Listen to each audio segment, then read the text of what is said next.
દર્શક મિત્રો, મહામંથન મંતવ્ય ન્યૂઝમાં આપનું સ્વાગત છે। ભાવનગર જિલ્લાના ઉમરાળા તાલુકાના પરવાળા ગામમાં એક જ પરિવારના સભ્યો વચ્ચે ખૂની ખેલ ખેલાયો હિંસક અથડામણ થઈ, જેમાં એક યુવકનું મોત નીપજ્યું હોવાના સમાચાર મળી રહ્યા છે। જેમાં એક જ પરિવારના લોકોમાં રોડ રસ્તાથી નીકળવા જેવી બાબતે બોલાચાલી થઈ ને આ મનદુખ છે તે છેલ્લા ઘણા સમયથી ચાલતો હોવાની વિગત સામે આવી રહી છે।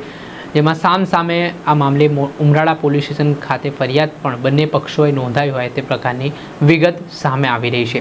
પ્રથમ જો ફરિયાદીની વાત કરીએ તો ઉમરાળા પોલીસ સ્ટેશનમાં જે ફરિયાદ નોંધાઈ છે તેમાં તેમનું કહેવું છે કે ભાવના કરશન ડાંગર, જેઓ કૌટુંબિકભાઈ મેહુલ કરશન ડાંગર, મોટા બાપુ જીવા પાંચા ડાંગર, કૌટુંબિક કાકા કરશન દેવા ડાંગર વિરુદ્ધ તેમણે ફરિયાદમાં જણાવ્યું કે મેહુલ તેમના પિતા સાથે બાઇક લઈને વાડીએ આવ્યા ત્યારે ચાલવાનો રસ્તો બંધ કરી દીધો।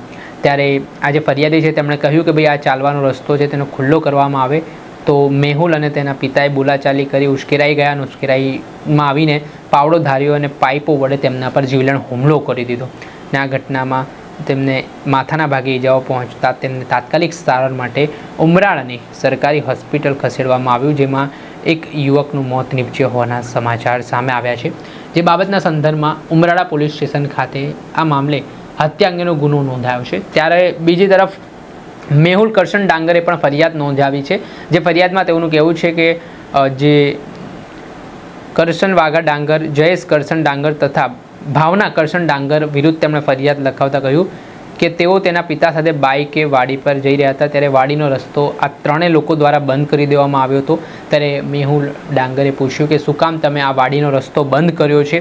આને લઈને આરોપીઓ ઉશ્કેરાઈ ગયા, બોલાચાલી થઈને આ બોલાચાલીમાં જે આક્ષેપ છે તે મુજબ દાંતરડું અને ધારિયા વડે જીવલેણ હુમલો કરવામાં આવ્યો અને આમાં ગંભીર ઇજાઓ પહોંચી, 3 લોકોને ઢીકાપાટોનો માર પણ મારવામાં આવ્યો હોય તેવી વાત સામે આવી, જેમને તાત્કાલિક સારવાર માટે હોસ્પિટલ ખસેડવામાં આવ્યા। એટલે એક જ પરિવારમાં જે અન્ય કોઈ કારણો લાગે છે, મનદુખ થવાના, વિવાદ થવાનું ને હવે જે હત્યામાં આખો જે વિષય છે તે પરિણમ્યો છે, તેના કારણે ભાવનગરમાં પણ હાહાકાર મચી ગયો છે।